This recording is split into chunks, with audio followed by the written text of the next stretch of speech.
অনেক সরকার আসছে, কিন্তু বিসমিল্লাহির রহমানির রহিম বাদ দেওয়া সম্ভব হয় নাই। আল্লাহর প্রতি আসলে আস্থা বিশ্বাস চেষ্টা করেছে মানুষ। আমাদের নেতা, যিনি আমাদের দলের প্রতিষ্ঠাতা, তিনি দলটাকে এমন এক সময়ে এসে এটা প্রতিষ্ঠা করেছিলেন যখন এদেশের মানুষরা, বিপুল সংখ্যাগরিষ্ঠ মানুষ যে দেশের মুসলমান, সেই দেশের মানুষরা এমন একটি রাজনৈতিক দলই দেখতে চেয়েছিল যে দল তাদের আদর্শকে ধারণ করবে, ধর্মীয় মূল্যবোধের প্রতি যে দল অনুগত থাকবে, যে দল সংখ্যাগরিষ্ঠ মানুষের অনুভূতিকে ধারণ করবে।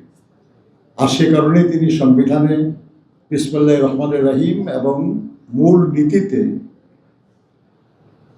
মহান আল্লাহর প্রতি বিশ্বাস এবং আস্থার কথা বলেছেন।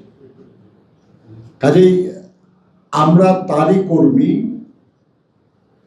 আজকে যারা এই দায়িত্বে আছে সবাই শহীদ জিয়ার আদর্শে অনুপ্রাণিত মানুষ, এবং এমন কোনো কিছুই শহীদ প্রেসিডেন্ট জিয়াউর রহমান করেন নাই যেটাকে বদলাতে পেরেছে।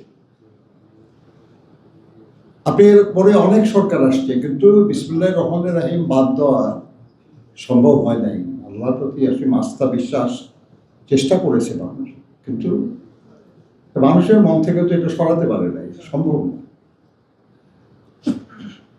আমি আপনাদের কাছে শুধু একটা বিনীত অনুরোধ রাখবো যে আপনারা যেভাবে চিন্তা করছেন সেটা সঠিক চিন্তা। রাজনৈতিক বিশ্বাস তো ব্যক্তিগতভাবে যে কোনো কিছু থাকতে পারে। এমনকি জামাতুল মুদারিসিন যারা করেন তাদের মধ্যেও কেউ কোনো ভিন্ন মত পোষণ করতেই পারে রাজনৈতিকভাবে, এটা ব্যক্তিমত। কিন্তু কোনো দলের প্রভাব এমনভাবে চাপানো ঠিক না যেটাতে মনে হয় যেন দখল করা হয়েছে, যেটা আপনারা বলেছেন। এটা তো জবরদস্তি, সেটা কৌশলেই হোক আর বাস্তবেই হোক।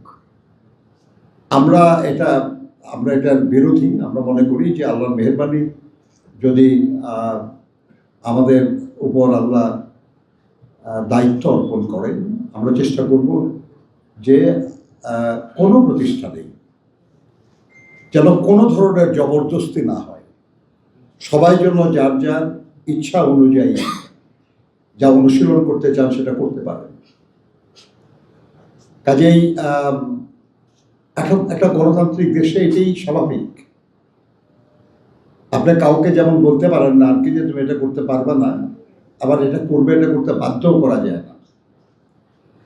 তো আমরা ওইভাবেই চিন্তা করব, এবং সব ব্যাপারেই আমরা আপনাদের পরামর্শ উপদেশ আমরা পাবো বলে আশা করি।